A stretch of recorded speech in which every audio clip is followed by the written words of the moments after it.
Hamid was a little boy and he lived in Persia a long, long time ago. One day, a peddler called on his parents and sold them an old carpet for a very small amount of money. Hamid's mother locked the old carpet away in a spare room of their large house and forget all about it. But Hamid never forget about it. He had loved the old carpet as soon as he had seen it. For, although it was a little faded and worn, it had the most beautiful designs on it. And it had red tassels all round its edges. Hamid often asked his mother about it, but she used to say that no one wanted the old carpet and that it had been a mistake buying it in the first place. So Hamid stopped asking about it, but he never forgot it. Well, one day, Hamid's mother had to go into the spare room for something, and when she came out she forgot to lock the door. Hamid was watching and he just waited until she was safely out of sight before he crept into the spare room to look at the carpet. It was still there, rolled up and standing in a corner just as his mother had left it. Very quietly, Hamid unrolled the carpet and spread it on the floor. It looked soft and comfortable, so Hamid lay on it. It certainly was comfortable, so much so, in fact, that Hamid very swiftly fell asleep. He was soon awakened by a very gentle movement and a soft voice saying, "Command me, master, I am your slave." He rubbed his eyes but could see no one. Then he looked down and was amazed by what he saw. The carpet had risen off the floor and was floating in midair. Goodness me, thought Hamid. What's happening? Then he heard the soft voice again, saying, "Command me, master, I am your slave." Then Hamid realized that it was the carpet talking. He was actually on a real, magic carpet. He could hardly believe it. He had, of course, heard of flying carpets but had never actually believed that they could really fly. And he never imagined that they could talk either.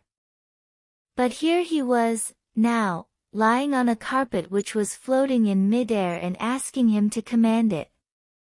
So he did. "Take me to the seaside," ordered Hamid. It was a very hot day, as usual, and he had never seen the sea in his life. All he knew was that it would be lovely and cool there. The carpet trembled slightly, then simply flew out of the window with Hamid sitting in the middle of it, wide-eyed and open-mouthed. They flew over the city far above the mosques and minarets and right over the Shah's palace. Hamid could see people below on the ground pointing up to him excitedly, and he felt very, very superior. After all, it wasn't everyone who had a magic carpet as a slave. They soon left the city behind them and flew over the burning desert. But Hamid was lovely and cool with the breeze blowing over his face and body. Within a short space of time they were flying over the mountains and Hamid could hardly believe his eyes, it was such a wonderful sight.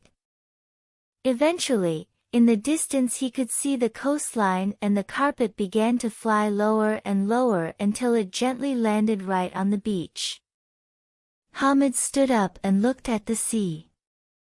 He smiled happily as he saw the jolly little waves turning over and splashing merrily. "Wonderful," he cried and clapped his hands with delight.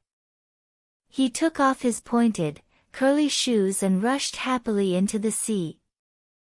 It was lovely and cool, just as he had heard. Being in the water made him feel thirsty, so he bent down and swallowed a large mouthful of seawater. His eyes opened wide and he spluttered and coughed. "What a horrible taste this seawater has," he said.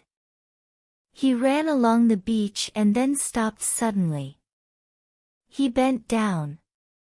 Could it really be a star fallen from the skies? It certainly looked just like one, but as he watched, the sea came over it and it moved slightly. So Hamid decided it was some strange sort of fish that just looked like a star. A sort of starfish. He was right, wasn't he? So he walked along the beach and found some beautiful shells of all shapes and sizes. He had never seen anything quite so pretty in all his life. He began to pick them up and collect them, but, as he did not realize how far he was walking away from the carpet. Much later, with a huge collection of seashells and having seen some crabs, some jellyfish and lots of seaweed, he stopped. The carpet was nowhere in sight and the beach seemed to be getting smaller and smaller. Poor Hamid. He did not know that the beach really was getting smaller because the tide was coming in. He walked and walked and walked but could not find the carpet. It simply wasn't there, the sea must have covered it up. He began to cry. "I want my carpet," he sobbed. "Where has my lovely carpet gone to? Please come back, carpet, I want to go home." Suddenly everything began to disappear, the sea, the beach, everything. It became black dark. Through the darkness he could hear a voice saying, "Wake up, wake up." Hamid opened his eyes.